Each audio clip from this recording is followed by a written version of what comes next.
먼 미국 땅에서 자식들을 잘 키워내고 열심히 사신 여러분들 정말 장하십니다.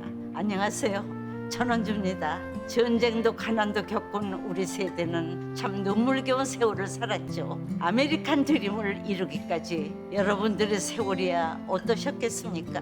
건강 관련 프로그램에 출연하면서 요즘 제가 깨달은 건요, 양 한 방을 잘 결합하는 게 최고의 건강 관리라는 겁니다.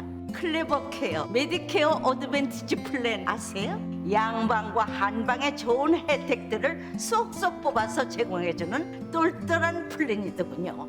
우리 한인의 건강 문화도 이해하고 실력 있는 한국 의사와 전문의를 척척 연결해 준다니 얼마나 똘똘합니까? 이제 우리도 똘똘한 클레버 케어 플랜으로 150까지만 사십시다.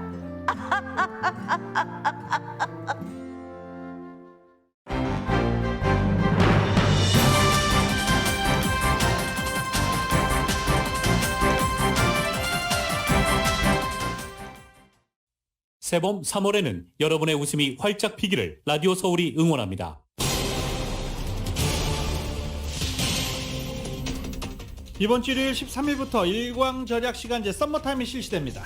새벽 2시를 3시로 1시간 앞당겨야 합니다. 한국과의 시차는 기존 17시간에서 16시간으로 1시간 단축됩니다. 윤석열 대통령 당선인과 국민의당 안철수 대표가 대선 이틀 만에 만났습니다. 국정 현안 전반에 걸쳐 의견을 나눴고 인수위원회 구성에 속도를 낼 것으로 보입니다. 대통령직 인수위원회는 7개 분과로 꾸려지고 인수위원장은 모레 발표됩니다. 대통령 집무실을 청와대에서 광화문 정부청사로 옮기는 방안 실행을 위해서는 별도의 팀이 꾸려집니다.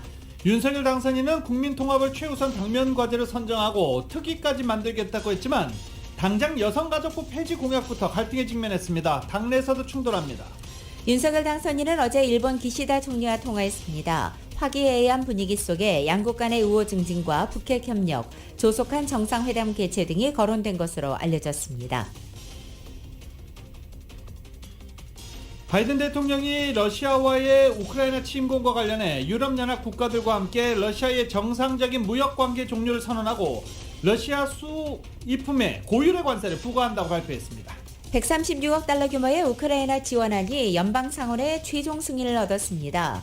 공화당 상원 의원들은 바이든 대통령에게 우크라이나 측에 전투기를 지원해야 한다는 내용의 서한을 보내 촉구했습니다. 전 세계에서 코로나 바이러스 관련 총 사망자는 1,800만여 명으로 공식 사망자 통계치보다 3배 이상 많은 것으로 나타났습니다. 빠르면 다음 달쯤에 미국 내 항공기나 버스, 기차까지 대중교통 탑승 시에 마스크 착용 의무화가 해제될 전망입니다. 캘리포니아주의 학교 내 마스크 착용 의무화 규정이 의무에서 권고로 변경됩니다. 하지만 LA 통합교육부는 교실에서의 마스크 착용 의무화 유지합니다. 한국방역당국이 오는 21일부터 코로나 백신 접종자는 자가격리를 면제한다고 발표했습니다. 어제 미국의 2월 소비자 물가가 7.9% 상승했다는 발표와 관련해 우크라이나 사태로 소비자 물가는 더 상승해 인플레이션이 심화할 것이라는 예상이 나왔습니다. 3월 금리 인상폭에 관심이 쏠리고 있습니다. 인플레이션이 보다 심각해지면서 일부 업종에서는 대졸 초봉이 10만 달러를 넘었습니다. 업종에 따라서 임금 격차가 더 크게 벌어지고 있습니다. LA 카운티가 저소득층 주민들에게 매달 기본 생활비를 지급하는 기본소득 보장 프로그램을 시행합니다. 한인타운 유가와 카탈리나에 위치한 한 오피스 건물에서 어제 화재가 발생해 한 명이 사망했습니다. 사망자의 신원은 아직 알려지지 않았습니다. 최근 북한이 탄도미사일을 잇따라 발사한 것은 새로운 대륙간 탄도미사일 개발을 위한 실험이었다고 분석됐습니다. 북한의 김정은 위원장이 로켓 발사장을 확장하라고 지시한 것으로 알려져서 대륙간 탄도미사일 발사가 임박했다는 관측도 나옵니다. 미국은 추가적인 대북 제재를 단행할 것으로 보입니다. 메이저리그 노사 협상이 타결됐습니다. 메이저리그 개막은 오는 4월 7일이며 정규 시즌 한 경기도 취소 없이 162경기 모두를 소화할 예정입니다. PGA 투어 플레이어스 챔피언십에서 톰 호기 등이 6언더파 공동 선두로 나섰습니다. LPGA 투어 혼다 LPGA 타일랜드에서는 호주의 오수연 선수가 공동 선두에 이름을 올렸습니다. 혼조세로 출발한 오늘 뉴욕 증시는 여전히 혼조세 장을 보이고 있습니다. 원달러 환율은 1232원으로 마감했습니다. 남가주 오늘 맑고 온화하겠고 강하게 부는 바람은 늦은 오후가 되면서 점차 잦아들겠습니다. 한인타운의 낮 최고 기온은 73도로 포근하겠습니다. 이 시간 주요 뉴스는 공항에서부터 목적지까지 모바일 체크인과 첨단 공기순환 시스템을 통해 안전한 기내 환경과 여행을 제공하는 아시아나항공 제공입니다. 여러분 안녕하십니까? 김윤정입니다. 안녕하십니까? 유지승입니다. 2022년 3월 11일 금요일 라디오 서울 모닝 뉴스 2부입니다.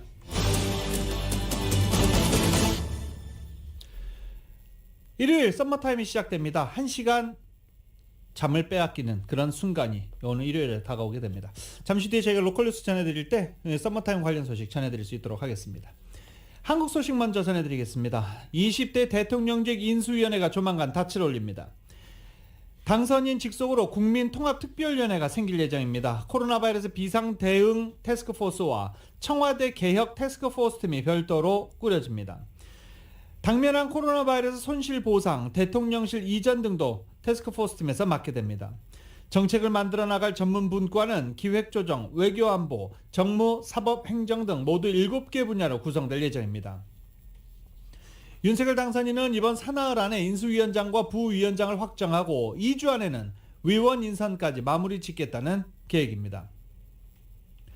금융감독원 연수원의 당선인 집무실과 인수위원들 사무실이 함께 입주할 것으로도 전해지고 있습니다. 인수위 행정실장에는 후보 비서실장을 맡았던 서일준 의원이 임명돼 인수위원 후보군에 대한 검증에 들어갔습니다. 윤석열 대통령 당선인과 국민의당 안철수 대표가 어제 도시락 오찬을 했습니다. 하지만 양측 모두 인수위원회 인선 관련 논의는 없었다고 주장하면서 현재 미묘한 기류가 읽히고 있습니다. 당초 인수위원장과 부위원장 같은 인선을 논의하는 자리로 여겨진 만큼 어제의 인수위원회 인선에 대한 구체적 윤곽이 나올 것으로 전망됐기 때문입니다. 점심 무렵에 국민의힘 당사의 당선인 사무실을 찾은 안철수 대표가 140여 분 만에 당사를 빠져나왔습니다. 오찬 자리에 배석자는 없었습니다. 안 대표는 회동 뒤 취재진과 만나 국정 전반 현안에 대해 논의했다며 인수위원회 인사에 대한 얘기는 나누지 않았다고 재차 밝혔습니다. 자신이 유력한 인수위원장으로 거론되는 데 대해서도 거기에 대해서 얘기를 나누지 않아 뭐라 말씀드리기 어렵다고만 말했습니다. 김은혜 당선인 대변인도 서면 브리핑에서 윤 당선인과 안 대표가 2시간에 걸쳐 도시락 오찬을 진행했다며 향후 국정 방향에 관한 전반적인 얘기를 나눴고 인수위원회 같은 구체적 인사 관련 논의는 포함되지 않았다고 말했습니다. 윤 당선인이 안 대표와 조율을 거쳐 늦어도 주말까지는 인수위원회 핵심 인사를 확정해야 후속 인사가 가능한 만큼 이러한 주장은 납득하기 어렵다는 해석이 나옵니다. 벌써 두 사람 사이가 앞으로 인선을 놓고 삐걱대는 것 아니냐는 말까지 나오고 있는 것입니다. 반대로 이미 인수위원장 얘기는 합의된 상태라는 말도 나왔습니다. 이미 교통정리가 다 끝난 사안이기 때문에 어제 인수위원회 인선을 꺼낼 이유가 없었다는 내용입니다. 다만 안 대표가 이날 향후 내각 구성이나 합당 관련 새로운 제안을 꺼내들면서 인수위원장 확정 발표도 자연스럽게 미뤄진 것 아니냐는 관측도 나왔습니다. 윤 당선인은 오는 13일 오후 여의도 당사에서 기자회견을 통해 인수위원장과 부위원장, 일부 인수위원을 직접 발표할 전망입니다. 대통령직 인수위에 생길 청와대 개혁 태스크포스의 핵심 업무는 대통령 집무실을 광화문 서울청사로 옮기는 방안입니다. 제왕적 대통령제의 해체, 국민과 소통하는 대통령, 이런 상징적인 의미 때문에 문재인 대통령도 추진하다가 경호 등의 문제로 무산됐었는데 이번에는 가능할지 주목됩니다. KBS입니다. 윤석열 당선인 오늘 전해철 행정안전부 장관을 면담했습니다. 대통령직 인수 절차 첫 논의인데 집무실 이전 문제 거론된 것으로 전해졌습니다. 광화문 정부종합청사의 집무실은 당연히 공약에 따라 이행되는 것인 바 이 부분에 대한 중요성은 덜하지도 더하지도 않을 것으로 생각이 됩니다. 윤 당선인은 청와대가 부처에 군림한다며 이를 해체하고 새 개념의 대통령실을 만들겠다 약속했었습니다. 집무실은 광화문 정부 서울청사로 옮기고 민간 전문가들이 함께하는 위원회 중심으로 운용될 수 있게 하겠다 했습니다. 다음 정부는 임기 첫날부터 새로운 공간에서 새로운 방식으로 국정을 시작할 것입니다. 집무실 광화문 이전은 제왕적 대통령을 벗어난다는 상징적 조치이기도 합니다. 문재인 대통령도 광화문 대통령을 약속하고 추진했지만 검토 끝에 장기 과제로 남겼습니다. 정부 청사에 경호시설을 새로 갖춰야 하고 청와대 지하에 있는 위기관리센터를 이전하기 어렵다는 점, 대통령 이동 때 교통통제 이런 문제 때문에 어렵다는 결론이었습니다. 청와대 영빈관, 본관, 헬기장 등 집무실 이외 주요 기능 대체 부지를 광화문 인근에서 찾을 수 없다는 결론을 내렸습니다. 하지만 윤 당선인 측 이번엔 추진하겠다는 입장입니다. 이미 보안설비 등이 구축된 정부 서울청사 총리실을 집무실로 하고 청와대 조직도 규모를 줄여 입주하겠다는 게 현재 구상입니다. 인수위에 청와대 개혁 TF가 구성되면 곧바로 검토에 나설 계획인데 경호와 비용 문제 해결이 관건이 될 것으로 보입니다. KBS 뉴스 조태현입니다. 윤석열 당선인이 첫날 미국의 조 바이든 대통령에 이어서 어제는 일본 기시다 총리와도 통화를 했습니다. 화기애애한 분위기 속에 양국 간의 우호 증진과 북핵 협력, 조속한 정상회담 개최 등이 거론된 것으로 전해집니다. 또 주한미국, 중국 대사와도 잇따라 만났습니다. YTN입니다. 미국 조 바이든 대통령에 이어 윤석열 당선인이 통화한 두 번째 외국 정상은 일본 기시다 후미오 총리입니다. 통화는 15분가량 이어졌는데 당선 축하 인사와 동일본 대지진 11주기에 대한 위로가 오갔습니다. 또 동북아 안보와 경제 번영을 위한 양국 우호 협력 증진과 한반도 사안 관련 한미일 삼국 공조 강화, 그리고 취임 후 이른 시일 내에 정상 간 만남이 성사될 수 있도록 노력하자는 언급도 나왔습니다. 다만 첫 통화인 만큼 위안부 문제 등 민감한 현안은 제외됐습니다.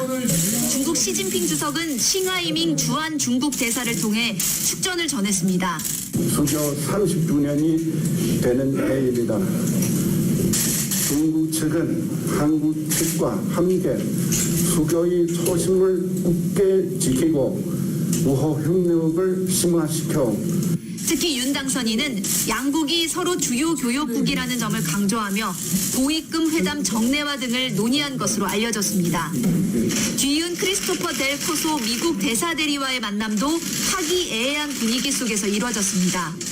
윤 당선인은 미국은 한국의 유일한 동맹국이라면서 경제, 기후, 보건, 의료 등 포괄적 협력을 주문했고 피로써 지키기로 약속한 그런 국가이기 때문에 거기에 걸맞는 그런 관계가 다시 자리를 잡아야 될 것으로 저는 생각합니다. 크리스토퍼 대사 대리도 한미 관계는 그 어느 때보다도 굳건하다고 화답했습니다. The U.S.-Korea strategic alliance be a tool for doing good in the region and around the world.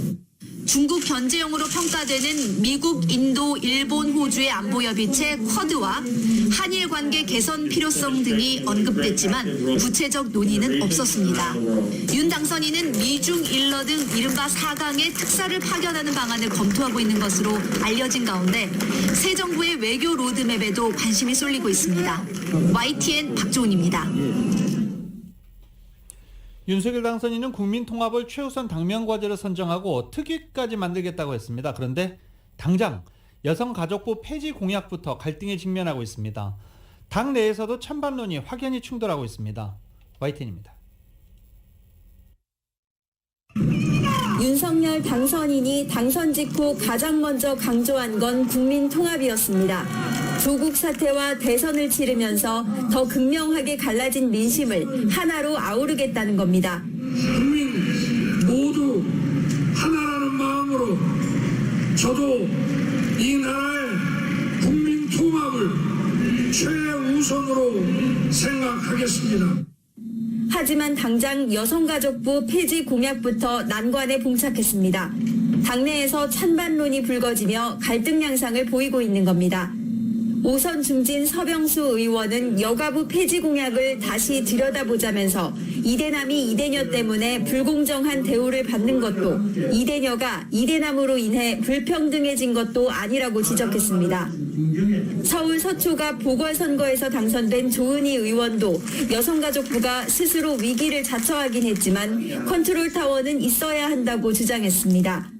이 기능을 아주 부총리급으로 격상해서 제대로 역할을 하게 해야 된다는 것이 저의 소신이죠. 이에 이준석 대표는 당선인의 공약을 가볍게 비판하면 혼란이 온다면서 유권자에 대한 예의를 지키라고 맞받았습니다.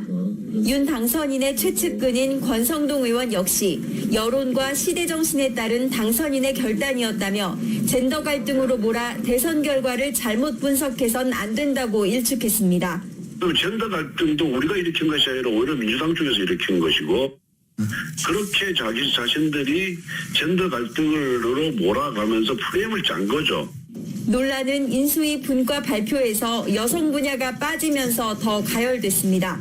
이렇게 분과 안에 여성이 들어있지 않은 거에 대해서는 아동과 그리고 가족 그리고 인구 절벽에 대해서 따로 부처를 만들겠다라고 말씀을 드렸고 이대남과 이대녀의 선택이 확연하게 엇갈렸던 대선 출구조사 그리고 박빙의 결과에 대한 분석을 각기 다르게 내놓으면서 국민 통합이라는 과제는 젠더 갈등부터 시험대에 오르고 있습니다. YTN 이정미입니다.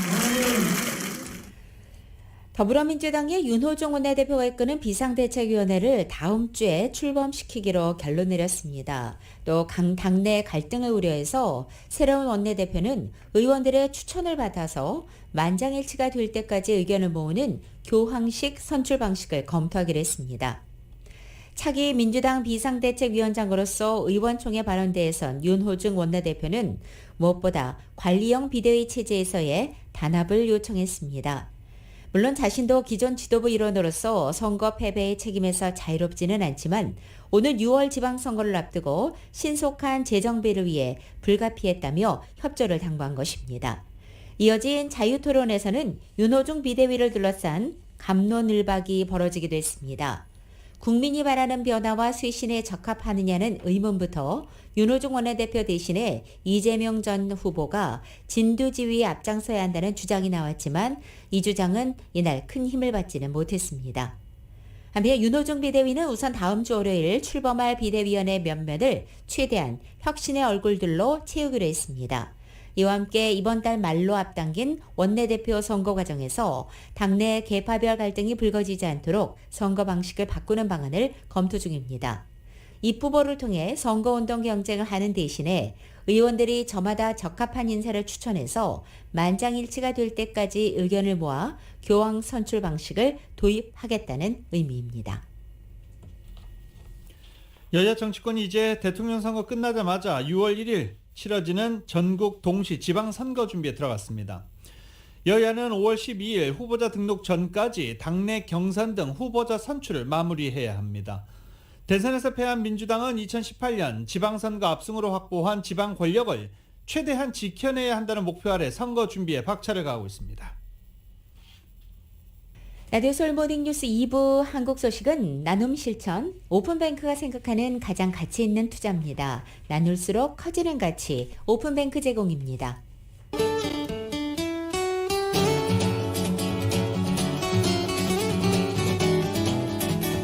맥도날드에서 소세지나 치킨 맥그리들리즈로 여러분의 아침을 열어보십시오. 맥도날드 제공으로 3월 11일 금요일 남가주의 날씨입니다. 주말을 앞둔 오늘 남가주 맑고 온화한 봄 날씨 시작됩니다. 다만 오늘 오후 3시까지는 대부분 지역에 강풍주의보와 강풍경보가 발효돼 있어서 안전관리에 특별히 유의하셔야겠고 오늘 늦은 오후부터는 바람이 점차 잦아들 것으로 보입니다. 남가주 지역의 오늘 낮 기온은 어제보다 5도가량 높아져 예년 기온을 웃돌기 시작합니다. 토요일인 내일은 오늘보다 낮 기온이 3도가량 더 높아져서 한결 온화하게 느껴지겠습니다. 이렇게 맑고 포근해지는 봄 날씨 이번 주말을 포함해 다음 주 중까지 당분간 계속되겠습니다. LA 한인타운의 오늘 낮 최고 기온 73도, 밤 최저 기온은 48도 예상됩니다. 오렌지 카운티 지역은 76도, 46도, 밸리와 일랜드 엠파이어 지역 76도, 47도, 해안 지역은 67도, 49도 되겠습니다. 끝으로 한국은 오늘 종일 흐리겠고 일부 지역은 비가 시작되겠습니다. 서울의 오늘 아침 최저기온 52도, 낮 최고 기온은 65도까지 오르겠습니다. 오늘의 날씨는 맥도날드에서 소세지나 치킨 맥그리 들리지로 여러분의 아침을 열어보십시오. 맥도날드 제공입니다.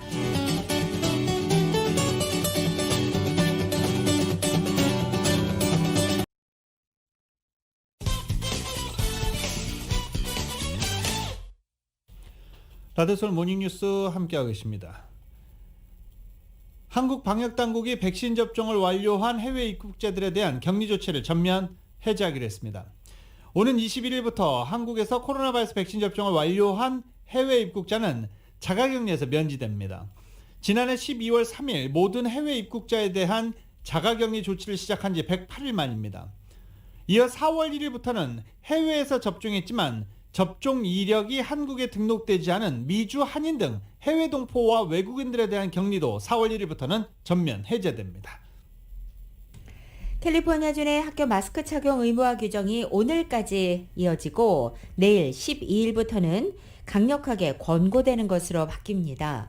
게빈 뉴섬 캘리포니아 주지사가 지난달 이렇게 규정을 개정해 내일부터 학교와 차일드케어 시설에서 새로운 규정이 시작되는 것입니다.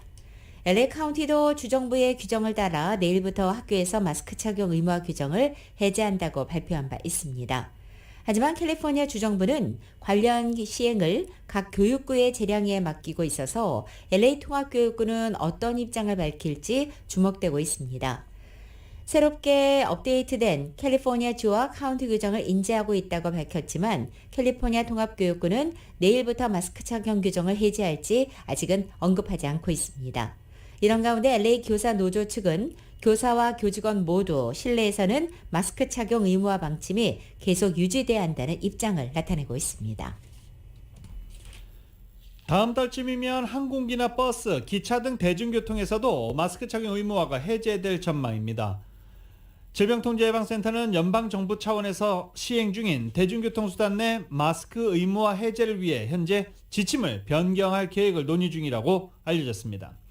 교통안전청은 다만 18일에 만료되는 대중교통수단과 공항, 기차역 등 대중교통 허브에서의 마스크 의무화는 일단 다음 달 18일까지 한 달간 연장 시행한다고 발표했습니다. 연장 조치는 보건당국이 마스크 착용 대상을 좀 더 좁힌 새로운 지침을 마련할 시간을 벌기 위한 것으로도 해석되고 있습니다. 남가주의 가솔린 가격이 오늘도 역시 인상됐지만 상승폭이 다소 줄었습니다. 전미자동차협회 트리플레이와 유가정보서비스국에 따르면 오늘 아침 LA 카운티의 평균 가솔린 가격이 1.8센트가 인상된 갤런당 5달러 80.2센트로 기록됐습니다. 하루 사이 1.8센트가 오른 것은 지난 9일과 10일 각각 13.3센트씩 폭등한 것에 비한다면 그나마 크게 감소한 수치입니다. 이렇게 오늘 아침 상승폭이 떨어진 것은 지난 10일 아랍에미리트가 원유 증산 계획을 발표하고 석유 수출 기구 오펙도 산유량 확대를 고려할 것을 촉구했다고 발표하자 유가가 크게 떨어진 데 작용한 것으로 보입니다. 하지만 남가주에서는 또 다른 문제가 발생했습니다. 토렌스에 있는 PBF 정유 공장에서 정전으로 인해 계획에 없던 폭발이 닷새간 이어져 가솔린 공급에 차질이 빚어질 수 있다는 전망 때문입니다. 따라서 국제 유가가 계속 하락을 하더라도 남가주의 가솔린 가격은 오히려 상승할 수도 있다는 설명이 나오고 있습니다. 이 가스값 계속 오르면서 또 음모론 나오고 있죠. 오늘 금요일도 됐고 해서 저희가 가벼운 리포트 하나 준비해 봤습니다. 이렇게 치솟는 가솔린값 화제가 되고 있는데 가스가격 인상 누군가 조작하고 있다. 뭐 이런 음모론입니다. 그냥 가볍게 들으시기 바랍니다. 이은 기자입니다.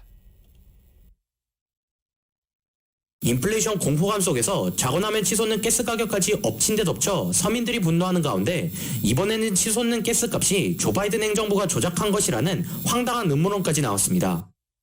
최근 소셜미디어를 달구는 이 음모론에 따르면 일부 네티즌들은 조 바이든 행정부가 전기차 인구를 늘리기 위해 의도적으로 가스값을 올렸다는 주장을 펴고 있습니다. 지난 8일 이후 인스타그램과 페이스북에는 갤런당 7달러 선까지 넘어가고 있는 가스 가격으로 인해 주민들이 어쩔 수 없이 전기차를 구매할 수밖에 없게 됐다는 한술 섞인 게시물이 공유되면서 음모론이 퍼지는 상황입니다. 지난 8일 조 바이든 대통령이 러시아의 원유 수입을 금지시키면서 이 같은 내용의 게시물이 늘어나고 있는 것으로 보입니다.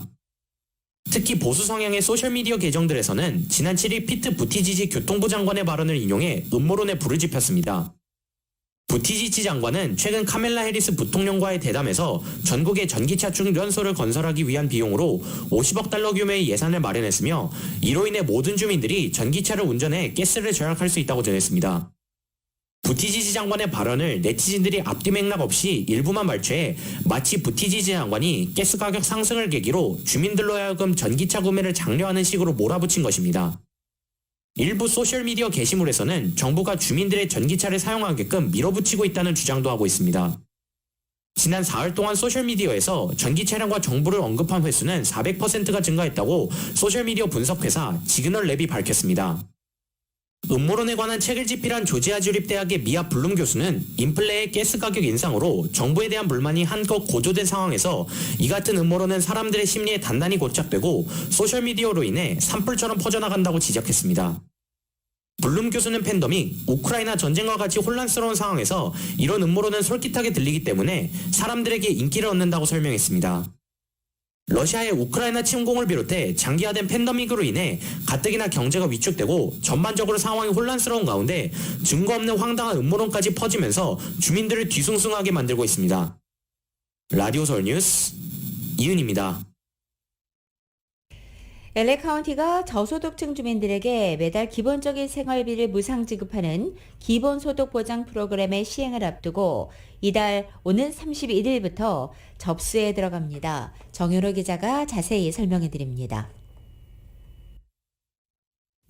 3년 동안에 걸쳐 한 가구당 매달 $1,000의 생활비를 무상 지급하는 LA 카운티의 기본소득 보장 프로그램 브리드가 3월 31일부터 신청자 접수에 들어갑니다. 자격 대상은 18세 이상의 LA 카운티 주민으로 싱글은 연소득 $56,000 미만, 2인 가구는 연소득 $76,800 미만, 3인 가구는 연소득 $86,400 미만, 4인 가족은 연소득 $96,000 미만인 가구로 코로나 팬데믹으로 인해 경제적으로 피해를 입은 가구입니다. 프로그램 신청은 3월 31일에 시작돼 4월 13일에 마감됩니다. 카운티 정부는 거주하는 지역에 따라 신청 자격 여부를 제한하고 있는데 한인타운을 포함해 많은 지역이 수혜 대상 지역에 포함됩니다. 프로그램 신청에 대한 자세한 정보는 breed.lacounty.gov에서 알아볼 수 있으며 본인이 거주하는 지역이 수혜 자격 기준에 부합하는 지역인지 여부도 이 사이트에 들어가 주소를 클릭해 확인할 수 있습니다. 주민들은 이 사이트에 기재된 각 지역센터를 방문하거나 전화상으로 신청에 대한 도움을 받을 수 있으며 온라인상으로 신청할 수도 있습니다.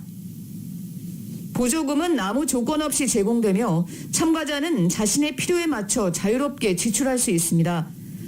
3월 31일부터 시작되는 공개 등록 기간 동안 신청한 주민들을 대상으로 펜실베니아 대학 보장소득연구센터가 무작위로 대상자들을 선정합니다.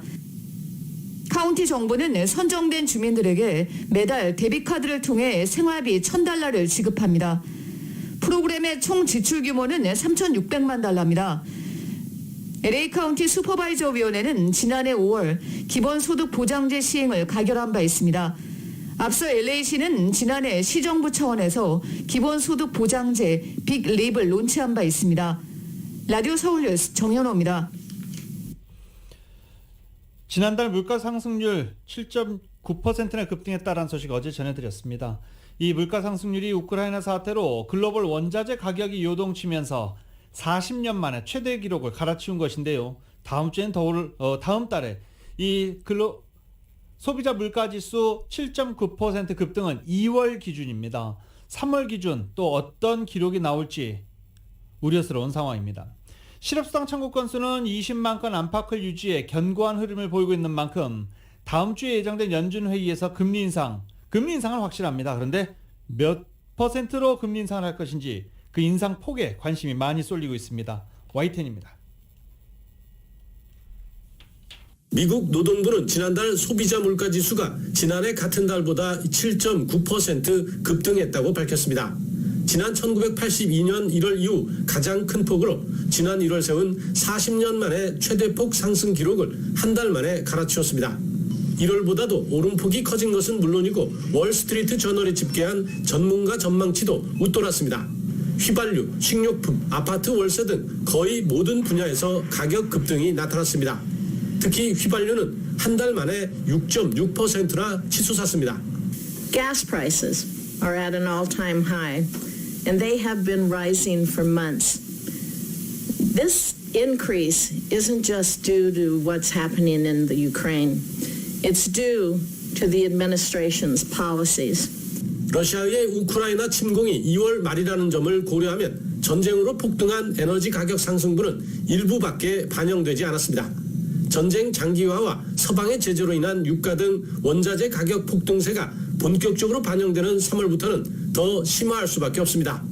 That's not something that's yet fully reflected. So at this point, it looks like further acceleration next month and maybe the next couple of months is all but guaranteed. 고용지표의 하나인 실업수당 청구 건수는 지난주 22만 7천 건으로 집계됐습니다. 코로나19 전에 20만 건 안팎을 유지해 고용시장은 안정된 모습입니다. 이에 따라 인플레 잡기를 주요 목표로 설정한 연준으로서는 금리 인상이 더는 선택지가 아닌 셈이 됐습니다. 연방공개시장위원회 정례회의가 다음 주 예정돼 있습니다. 제롬 파월 의장이 0.25%포인트 인상을 강하게 내비쳤지만 물가 상황을 보면 일각에서 전망하는 0.5%포인트를 단박에 올릴 여지도 없지 않다는 관측이 나오고 있습니다. 워싱턴에서 YTN 강태욱입니다. 에릭 가세티 LA 시장의 인도대사 임명 인주안이 연방상원 외교위원회를 통과한 지 2달여 만에 공화당 상원의원이 가세티 시장의 성희롱 은폐를 다시금 고발해서 인도대사 최종 임명에 급제동이 걸릴지 주목되고 있습니다. 공화당의 찰스 그레슬리 상원의원이 미치 맥코넬 연방상원 공화당 원내대표에게 서한을 보냈습니다. 에릭 가세티 인도대사 임명 인준안 표결에 대한 제동을 건다는 내용입니다. 상원 법사위원회 소속의 그레슬리 상원의원은 어제 이 서한을 통해서 가세티 후보의 인도대사 임명 인준안에 강력히 반대한다는 입장을 표한 것으로 나타났습니다. 한편 백악관은 어제 성명서를 통해서 가세티 시장을 여전히 지지한다는 입장을 밝혔습니다. 성명서에는 에릭 가세티 후보는 그에게 제기된 모든 혐의를 심각히 여기며 결백을 주장했다면서 대통령은 그가 진실을 말했다고 믿고 있고 추후에 훌륭한 인도 대사가 될 것이라 믿는다는 입장을 밝혔습니다. LAPD가 체크포인트를 설치하고 이번 주말 음주, 약물운전, 이 DUI 단속을 집중적으로 펼칠 예정입니다. LAPD는 DUI가 음주뿐 아니라 운전 능력에 영향을 미치는 처방 및 비처방 약물, 마리화나 등의 이유로도 적발될 수 있으며 DUI로 기소될 때 면허정지와 함께 평균 13,500달러의 재정적 손해를 입게 된다라고 경고했습니다. LA 한인타운에 있는 유가거리의 오피스 빌딩에서 화재가 발생해 한 명이 사망했습니다. 어제 오후 3시 20분쯤 유가와 카탈리나 스트리트 코너에 위치한 5층 건물에서 화재가 발생했습니다. 불은 90명 이상의 소방관이 투입돼 35분 만에 진화됐습니다. 소방당국은 다수의 사무실이 입주해 있는 5층 건물 2층 2개 유닛에서 화재가 시작됐다고 파악했습니다. 출동한 소방관들은 건물 내에 있는 사람들을 대피시키고 진화 작업을 시작하느라 불길에 접근하는데 어려움을 겪고 건물 내벽을 뚫기도 했습니다. 그리고 소방관들은 진화 작업 후 건물 수색 과정에서 시신 한 구를 발견한 것입니다. 피해자는 현장에서 숨진 것으로 파악됐지만 아직 신원은 밝혀지지 않았고 소방당국은 정확한 화재 원인을 조사하고 있습니다. LA와 뉴욕에서 가장 많은 한인들이 거주하고 있는 오렌지 카운티에 LA 총영사관 출장소 설치를 위한 캠페인이 시작됐습니다. 오랫동안 출장소 설치를 요구해왔던 오렌지 카운티 한인회는 이달 초부터 한인회 간의 유치 청원서를 비치해놓고 서명을 받고 있는데 현재 100명의 한인들이 참여한 것으로 집계됐습니다. 한인회 측은 오렌지 카운티의 영사관 설치가 중요한 이유에 대해서 31년째 실시되고 있는 LA 총영사관 순회영사 업무가 불어난 한인 인구로 민원 업무를 감당하지 못하고 있고 유학생 및 서류 미비자, 영주권자 등 인구 조사에 참여하지 않은 숫자를 예상하면 전체 25만 명의 한인들이 거주하고 있다라는 라는 예를 들었습니다. 권석대 한인회장은 오렌지 카운티 한인회 웹사이트에서 출장소 설치를 위한 유치 청원서를 다운받을 수 있도록 할 것이라며 향후 3개월 안에 10,000명 서명이 목표라고 밝혔습니다. 한인회 간의 영사관 출장소 설치는 정재준 전 한인회장 당시 2008년 캠페인을 벌인 후 김가등 전 회장이 지난 2015년에 서명운동을 벌여 약 6,000명의 서명을 LA 총영사관을 통해 한국 정부와 국회에 전달한 바 있습니다. 이외 역대 한인회장들은 영사 업무 시간을 연장해 줄 것으로 총영사관에 꾸준히 요구해 온 바 있습니다. 이번 주 일요일 13일부터 서머타임이 다시 시행됩니다. 따라서 한국과의 시차는 동부 시간을 기준으로 14시간에서 13시간, 그리고 서부를 기준으로 해서는 17시간에서 16시간으로 1시간씩 단축됩니다. 올해 서머타임은 11월 6일에 해제됩니다. 한편 서머타임이 13일에 시작되지만 캘리포니아주에서는 약 4년 전 서머타임 폐지 관련 조인 발의안이 통과된 바 있습니다. 하지만 왜 계속해서 이것이 시행되는지 의아해하는 주민들이 많은 것으로 알려지고 있습니다. 2018년도 캘리포니아주 선거에서 서머타임을 폐지하는 권한을 주 의원들에게 주는 내용의 주민 발의안 7이 60%의 찬성으로 통과된 바 있습니다. 하지만 이 발의안 통과만으로는 이 서머타임 폐지가 가능하지 않았습니다. 캘리포니아주 의원들은 서머타임이 시행된 채로 영구히 남을지 아니면 서머타임이 끝난 채로 남을지에 관한 법안을 표결에 붙여서 3분의 2 이상의 찬성을 얻어야 하는데 이 캘리포니아 주의회가 회견위원들을 넘기면서 이 합의에 실패한 것입니다. 또 주의회에서 통과됐다 하더라도 연방정부의 승인을 얻어야 하는 단계도 넘어야 하는 문제가 있습니다.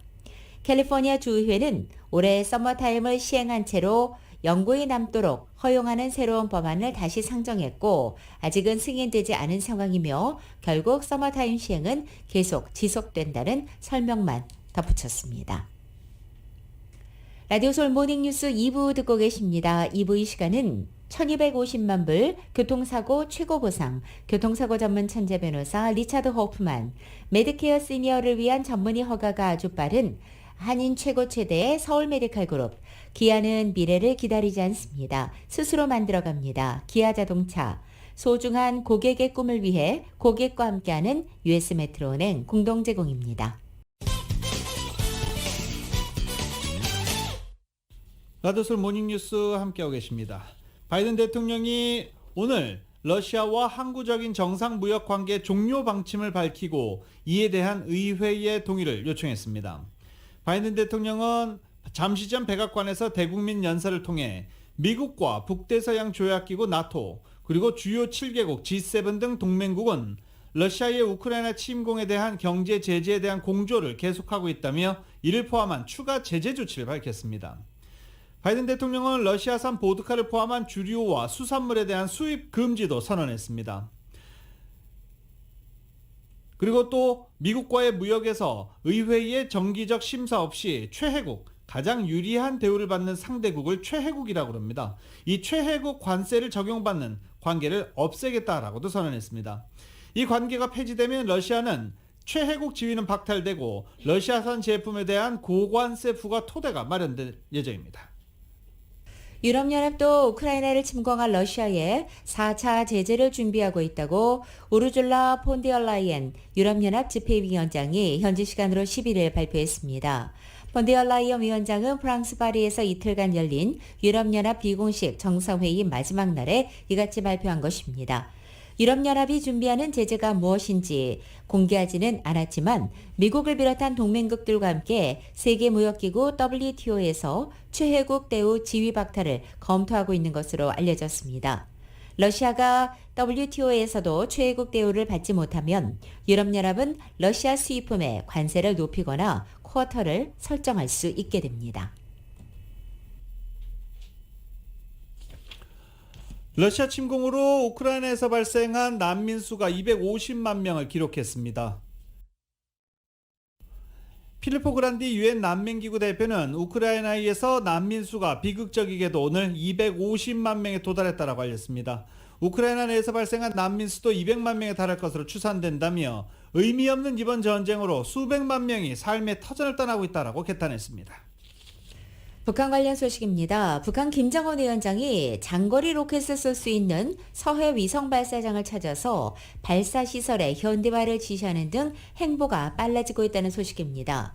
김정은 국무위원장이 북한의 장거리 로켓 발사장인 서해 위성 발사장을 방문했다고 북한 매체가 전한 것입니다.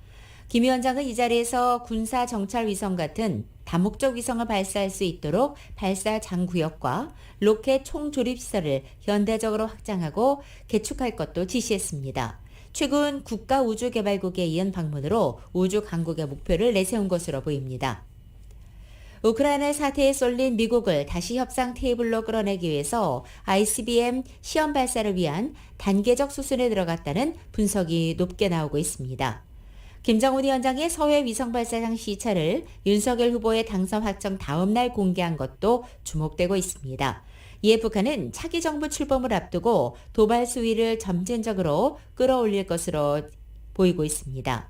김일성 생일과 또 한미연합훈련이 겹치는 다음 달이 긴장 고조의 분수령이 될 것으로 관측되고 있습니다.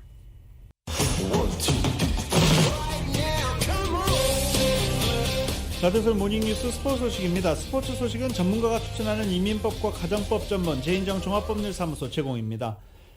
메이저리그가 새 단체 협약에 합의했습니다. 그래서 정규 시즌 162경기, 162경기 축소 없이 모두 다 162경기 치르기로 합의를 했습니다. 하지만 개막일은 4월 7일로 일주일 연기됐습니다. YTN입니다. 평행선을 달리던 메이저리그 노사 협상이 극적으로 타결됐습니다. 지난해 12월 초 시작된 직장 폐쇄는 99일 만에 해제됐고 공식 개막일은 다음 달 8일로 확정됐습니다.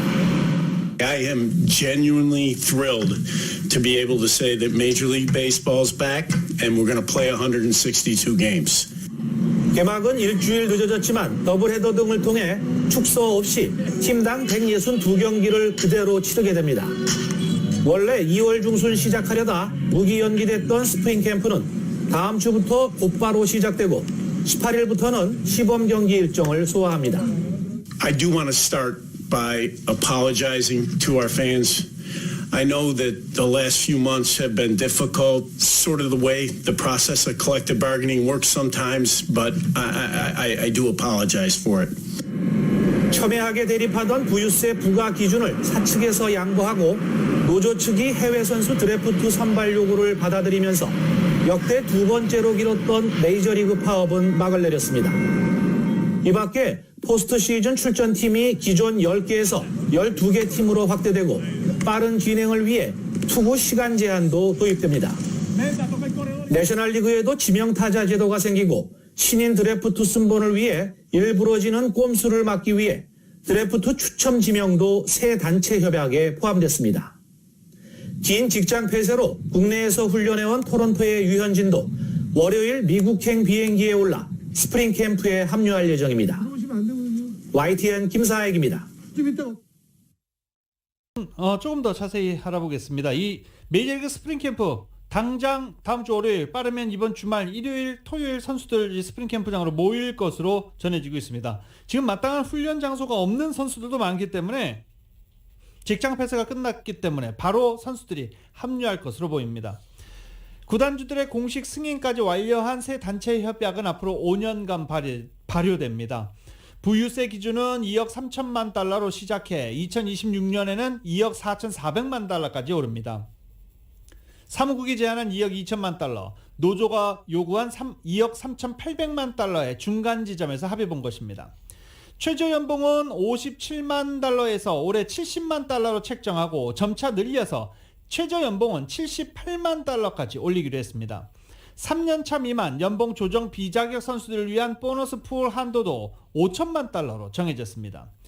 포스트 시즌 출전팀은 기존의 10개 팀에서 12개 팀으로 확대됐고 사상 처음 유니폼 패치와 헬멧에 상업 광고를 할 수 있도록 했습니다. 이 최저연봉이 인상되면서 메이저리그에 진출한 선수는 첫 해부터 100만 달러 이상의 금액을 연봉을 받을 수 있게 됩니다. 최저연봉 70만 달러 플러스 보너스까지 받게 됐을 경우입니다. 이 밖에 투구 시간 제한, 내셔널리그 지명타자 제도 도입, 탱킹, 일부러 꼴찌하는 전략, 이 폐해를 막기 위한 신인 드래프트 추첨 지명 도입 등도 이번 새로운 단체 협약에 담겼습니다. 이 내셔널리그에서 지명타자 제도가 도입되면서 김하성 선수는 잘 됐다, 뭐 이런 평가도 나오고 있습니다. 직장 폐쇄가 끝남에 따라서 얼어붙었던 FA 시장, 자유계약 시장은 다시 열립니다. 유격수 카를로스 코레아, 그리고 1루수 프레디 프리먼, 유격수 트레버 스토리, 그리고 저희에게 가장 관심이 큰 선수 클레이튼 커쇼, 그리고 3루수 크리스 브라이언트 등의 대형 자유계약 선수들의 계약 소식도 이제 곳곳 들려올 것으로 예상되고 있습니다. 이 포스트 시즌 확대하는 부유세 부과 기준 등 핵심 쟁점들과 비교해 메이저리그 노사가 비교적 쉽게 합의했는데 그 이유가 있죠. 포스트 시즌 진출팀 10개 팀에서 12개 팀으로 확대됐는데 12개 팀이면 약 1억 달러 이상의 추가 수익을 기대할 수 있습니다. 러시아에 침공당한 우크라이나에는 조국을 지키기 위해 전선에 뛰어든 복싱 영웅 형제가 있습니다. 암살의 위협에도 아랑곳하지 않고 전쟁을 멈추기 위한 목소리를 높이고 있습니다. YTN입니다. 사상 최초로 나란히 헤비급 세계 챔피언에 오르며 2000년대 복싱계를 풍미했던 클리치코 형제. 형 비탈리는 우크라이나 수도 키이우 시장으로 변신했고 동생 블라디미르는 2017년 은퇴하며 링을 떠났습니다. 하지만 전쟁은 이들 복싱 영웅들을 다시 한번 국민 앞에 나서게 만들었습니다. 시장 비탈리는 평상복 대신 군복을 입고 전선으로 달려갔고 동생 블라디미르도 46살 나이에 자원 입대했습니다. 블라디미르는 전쟁이 인생에서 가장 큰 싸움이고 자신은 죽을 준비가 돼 있다며 국민들을 독려했습니다. 무엇보다 어린이들이 희생된다며 공격을 멈추라고 호소했습니다. To attack children is to attack life, civilization itself. If you don't want to see these images anymore, you must not look away. You must stop Putin's war now. 복싱 강국 우크라이나는 현 챔피언 우스크도 자원 입대해 조국 방어에 합류하는 등 스포츠인들의 참전이 잇따르고 있습니다. 반면 위기에도 침묵을 지켜 비난받는 축구 스타도 나왔습니다. 우크라이나 축구협회는 러시아 제니트팀 코치인 은퇴 선수 티모 슈크가 조국을 공격한 나라에서 일을 계속하면서도 어떤 공식 입장도 없었다며 지도자 자격증을 박탈한다고 밝혔습니다. A매치 최다 출전 기록을 보유한 축구 영웅 티모 슈크는 역대 대표팀 명단 제외는 물론 국내 대회 우승 기록도 말소될 처지가 됐습니다. 1시간을 잃어버리는 주말, 썸머타임이 시작되는 주말입니다. 썸머타임이 시간 옮기시는 것 잊지 마시기 바랍니다. 2022년 3월 11일 금요일에 전해드린 라디오서울 모닝뉴스 여기서 마치겠습니다. 지금까지 진행의 유지승, 김윤정이었습니다. 라디오서울 모닝뉴스 2부 이 시간은 1250만 불 교통사고 최고 보상, 교통사고 전문 천재 변호사 리차드 호프만, 메디케어 시니어를 위한 전문의 허가가 아주 빠른 한인 최고 최대의 서울 메디칼 그룹, 기아는 미래를 기다리지 않습니다. 스스로 만들어갑니다. 기아 자동차, 소중한 고객의 꿈을 위해 고객과 함께하는 US 메트로은행 공동 제공이었습니다. 잠시 후 9시에는 강혜신의 오늘의 미국이 방송됩니다. 함께해 주신 여러분 고맙습니다.